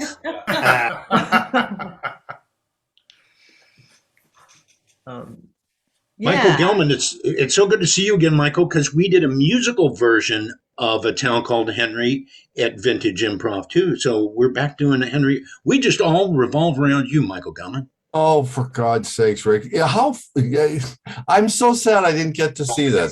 It sounded like so much fun. Oh, it was the best improv you've ever missed.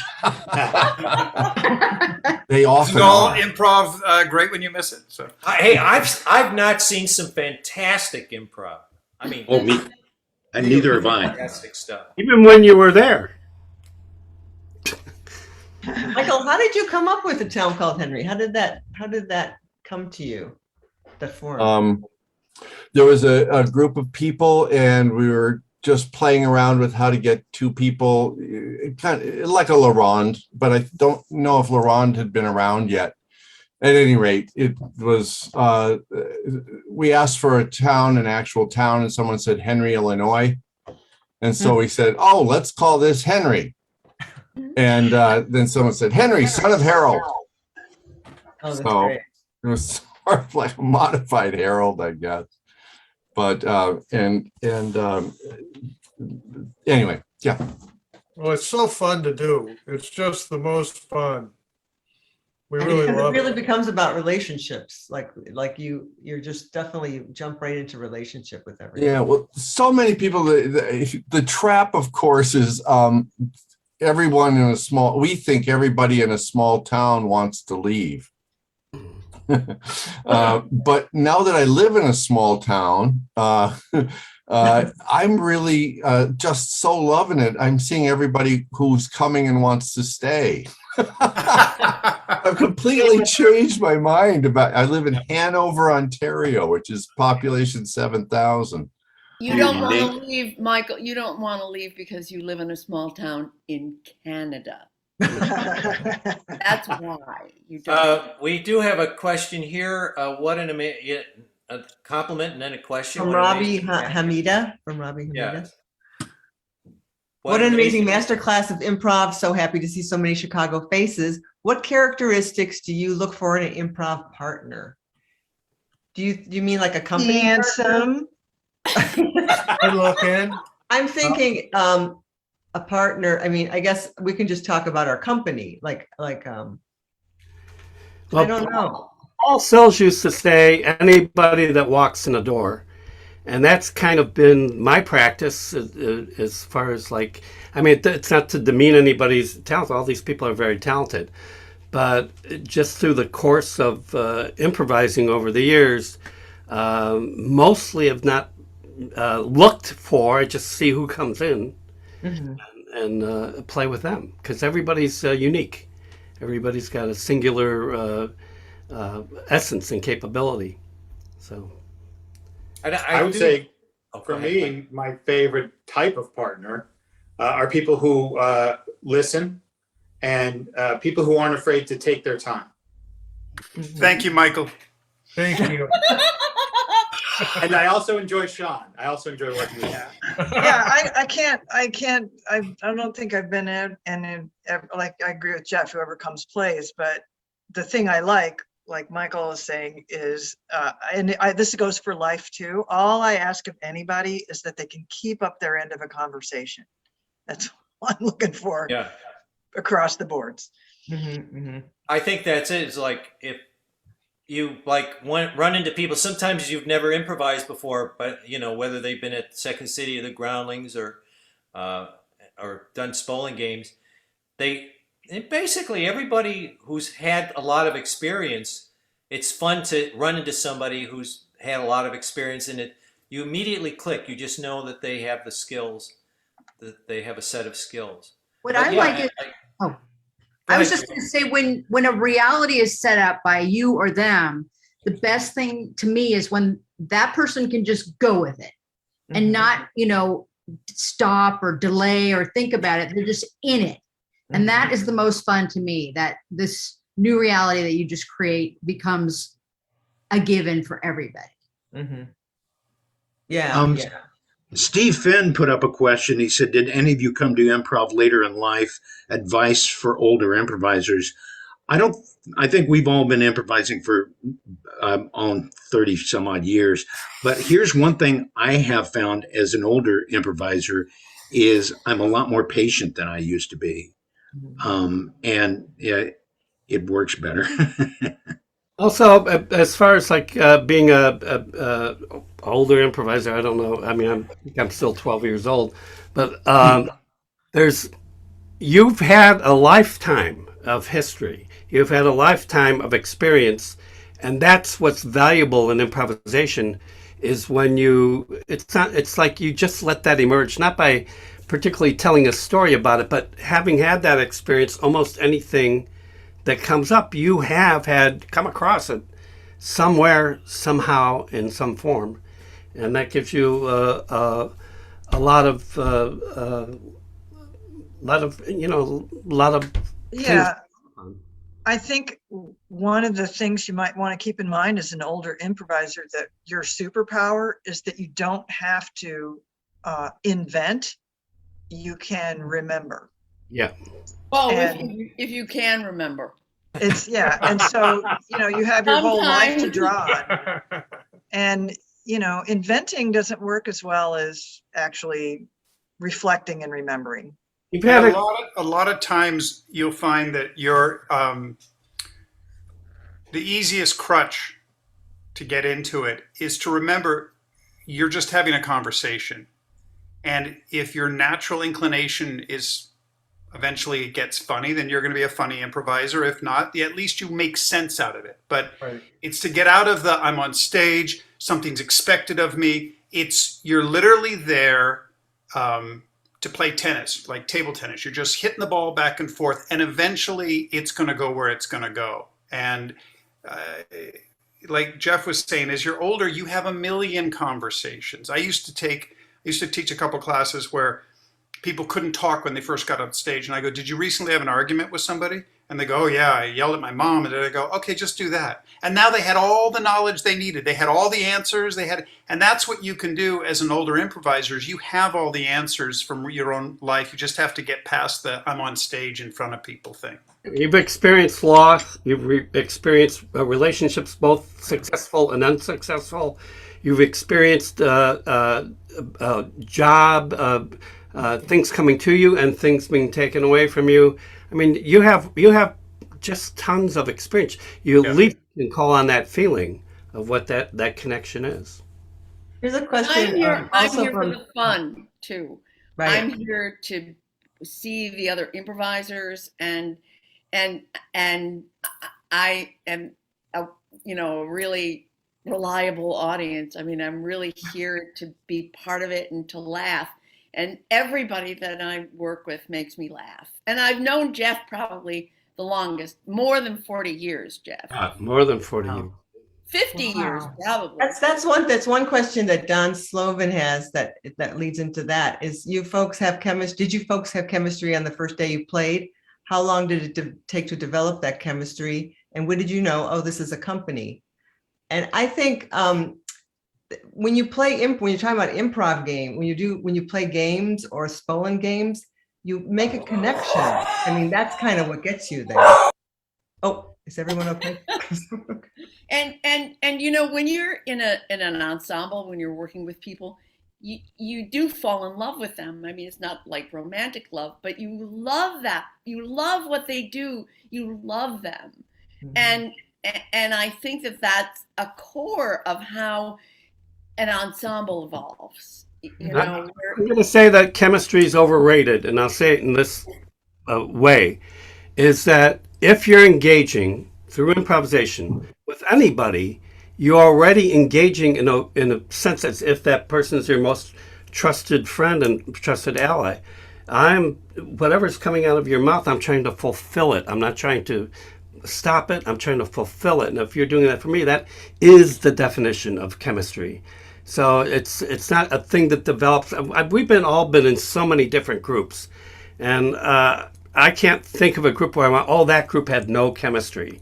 And it wasn't because of experience. It's because if you're engaging in improvisation in the way, like in the spelling thing of acceptance, I and thou, you're already creating a chemistry, even with a stranger. I love to play with people I've never played with before, and it works. One of the weird things I would say is that when you're starting out, you're super competitive. You want to show people what you've got, all that stuff. And as you get older, or if you're smart, and you can do this early, really enjoy your fellow performers. Enjoy people that do stuff you don't do, because you'll work your little acre. It'll be great. But it's really fun when every flavor gets in there and it's not too much of this or too much of that. And it takes a while to kind of bleach that out of you to where you're going up to do what you're going to do. You're not going up there to, show them. And, it's really enjoy your fellow performers, because these people have made me laugh harder than almost anybody in my life, each of them individually at a different time. And it's just because they all do something I can't do. So I appreciate being honored enough to watch it and see it happen, and that's what you have to get into yourself, the headspace, so. I would also add that one of the unique things about this group was that we didn't get together to perform. We got together to work on material. So we were together for, meeting once a week, working on ideas people brought in for, I don't know, a year, 2 years before we ever performed. And so we spent so much time just kind of focused on serving the needs of what the scene was or what the play was, that we were training ourselves to work in a way that was different than I think I had ever worked on in groups that I was in that were put together in order to perform. Yeah, we actually had the conversation of we made the reason we started performing is because we made each other laugh so much when we were doing those workshops. So we're like, well, why don't we do some of this? Plus, people will stop bringing in material. But Writers are lazy. Actually, then we were still like just doing a ton of material working and on the making each other form, laugh. right? Yeah. Somebody asked the question, you're all professionals, why do you have the side coaching? Deb or Down, do you want to address that? Yeah, I guess it's all a matter of preference. It's possible to oversight coach, but the idea of it is to help the players open up beats. If the idea is not to try to control the scene, but to help. If you see it's going in a direction, you want to open something up. So generally, it's either if there's a beat, when you say explore that, which again, it's a Spolin side coach, explore is to detail stuff, to give us more information, to give or to see more of that object, and the other is heighten means to intensify the emotion, to whether it's happiness or sadness. Yeah, Viola didn't give side notes, and Joe Forsberg also, who did Viola stuff, did not give it to tell you what to do, but to remind you Yes. of what you're seeing, remind you of what you're using your physical skills. Listen to the other players, see and be seen. That's for blocking on stage. See and be seen. If the audience can see you and you can see the audience, then you have a good stage picture. So it wasn't like make this better or make this funnier. It was just to remind you to focus. Yeah. Right. And also in improv, because there can be a tendency to get ahead of ourselves sometimes. Yeah. So when someone says something that the audience heard it and saw it, and somehow it went by a little too quickly, it's important to the performers as professionals will come back to it, hopefully, but you want to make sure that gets, like Jeff, what you said, that lands on the person, that's manifested.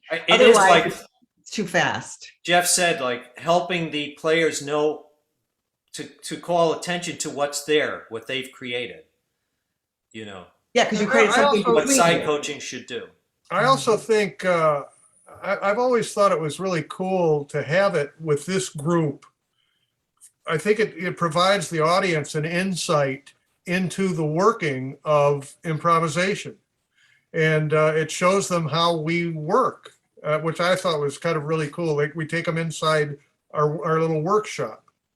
Yeah, and we're still working on it. We're we miss things, and it's great to have an outside eye to say, catch that, get that. We're still working on it. Also, when Paul was doing shows at the Heliotrope, he conducted it kind of like a workshop, so that he was basically, and these are famous actors, Severin Darden and just these fabulous actors, and he still was side coaching them. Not to tell them what to do, but just like a coach on the sideline going, see what's going on. Pick up this guy that's coming down the field. Hands up, hands up. Yeah. Yeah. Sports, it's like you have a coach on the side that kind of helps the players. And you're referring to Paul, what Jeff is referring to Paul is Paul Sills, who is the son of Viola Spolin, who created Spolin Games.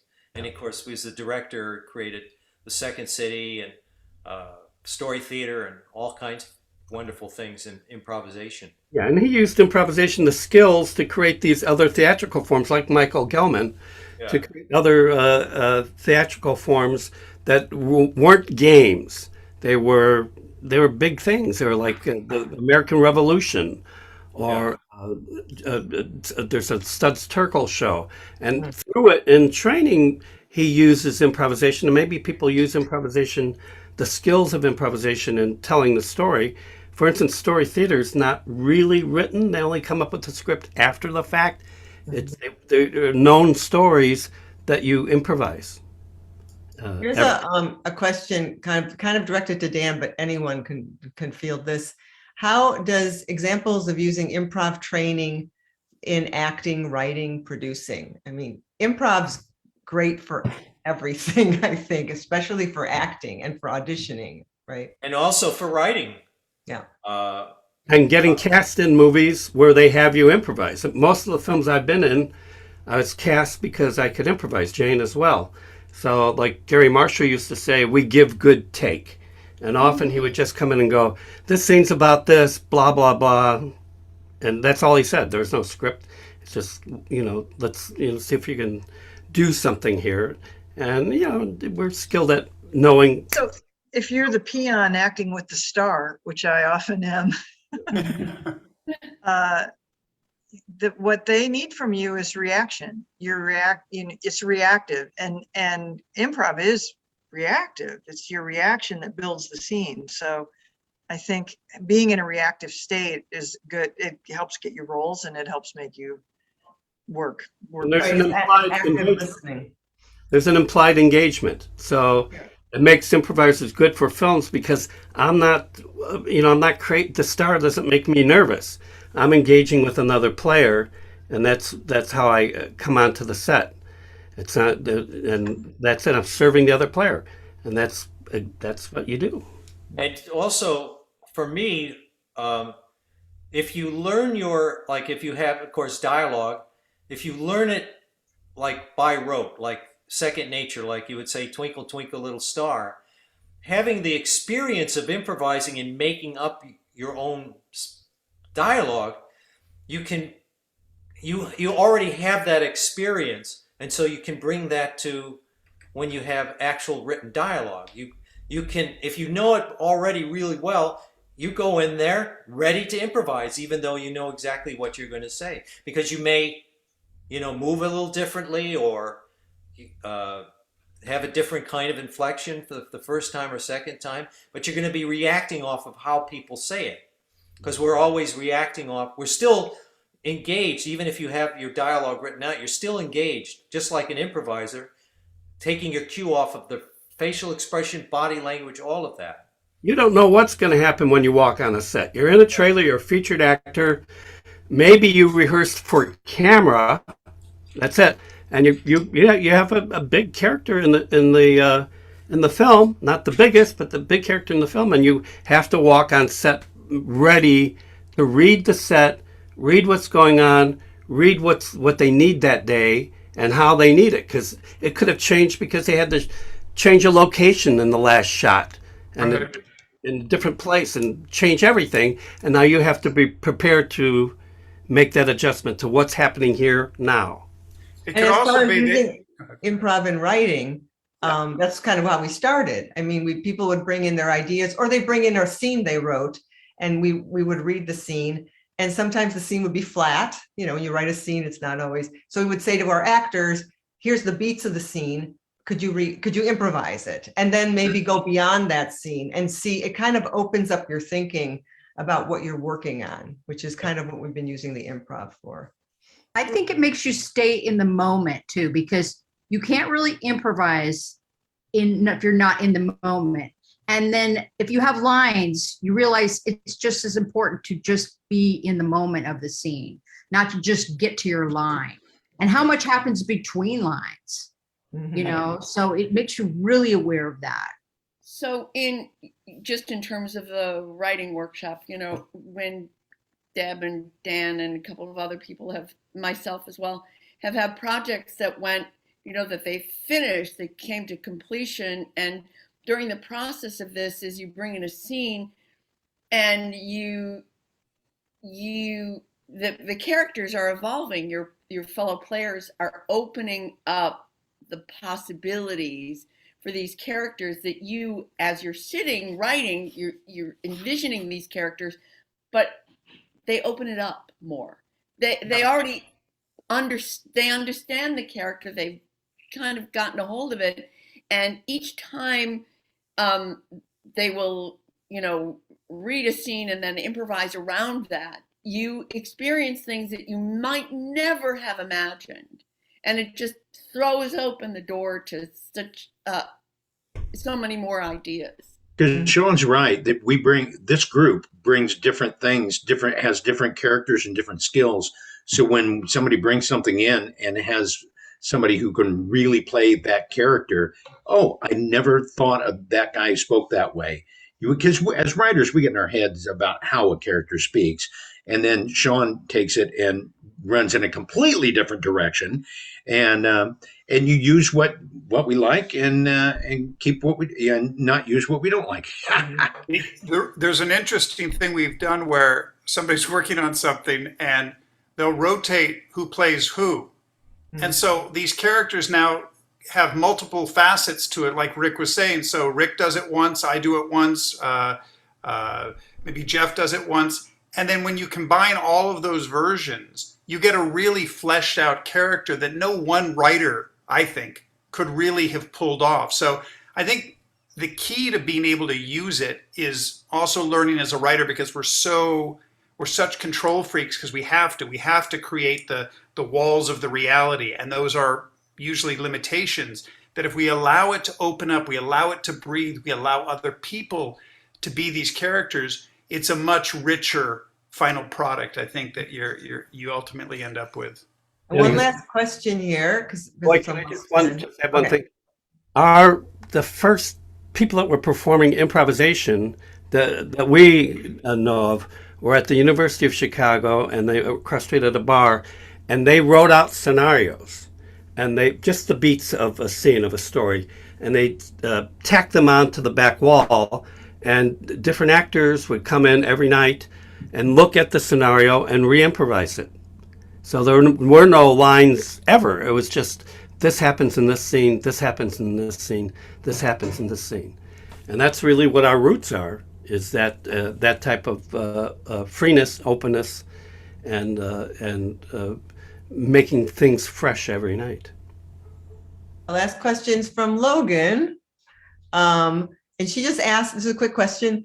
Is it harder to improvise over Zoom and play off each other when we're not in person? I think it's mixed for me. I don't know. What do you guys think? Definitely different. I think it's harder. It's harder. I do think it's harder. What you learn I mean, it's harder by definition. You know, early in the pandemic, I read a thing about why Zoom is exhausting. And it was because we get all these, our brains have been hardwired throughout our lives, you know, as your brain builds itself, to pick up cues and everything from a visual thing in 3D. And now all of a sudden you're in 2D in a tiny box, but your brain is still trying to do all the things it normally does, and it can't, because it doesn't exist. You have to start thinking. Same thing as, you know, when playing a scene. You have to start thinking of Zoom as a camera, right? That you're capturing things in this box, so that you can do things with camera that have meaning and play too. But it's not the same as when you're on stage with a bunch of people and can read everything that's going on. Yeah, but their whole body. Design by knowing just what you do in film work, how you move in, what distance means, what closeness means, all that kind of stuff. And So, it's yeah. great when it's great when the picture freak. You know, one thing I hope we take with us when we go to doing live stage is some of the skills we've had to use with Zoom, and that is not over talking and really watching the other characters. And we can't improvise on Zoom if we're not really paying attention. Right. And I hope we can take that back to the live stage. Yeah, it does create a really intense focus on your other player, which is what you want on the stage for sure. I You know just what's want to really- answer one little question that was somebody asked, do we record it? And we do in our writing sessions. If somebody throws up a scene, we do record it. So because sometimes something will, if you take notes, you might miss something. So we do record them. Then there's like a little app that you can get on your phone or iPad that is a terrific way of recording. I forgot what it's called. It's called a recorder. Yeah, there's a lot of recorders out there. There's a lot of different. Yeah, you transcribe it and see what you want to keep, see what you Oh, want. it's called voice record. It's what But we our voice agreement record. with our group is that if it's your project, even if someone else is improvising, that's your material to work with. Yeah. Because the idea is that you're helping them and they're helping you. So Yeah. it's kind of. And we trust each other. Yep. I think is that it for, I think that's it. I think that's it. Thanks Great. for coming Good to and see seeing you around, all. everyone. Thanks for coming, everybody. More Thanks for fun coming. in Chicago, Jane. Great fun. Yeah, it's late here. I'm gonna go. I just Thanks. want to thank Thanks, you David. all so Rob. much for Thank being you. here. You're phenomenal. I've been like communicating with people during your show and in between how much you're appreciated by us as a festival and by the people that are watching. I cannot thank you enough. Well, we're impressed that you're able to organize this. Yeah. Thank you. Talk about it. Great It's job. hard to do on Zoom. It's all Mickey. It's all Yes, Mickey. yes. Thank you, Mickey. Thank you very much. Thanks. Thank you so Bye. much. We're out. Bye, everybody. Bye, guys. Good night, everybody. Mickey needs a Right. vacation.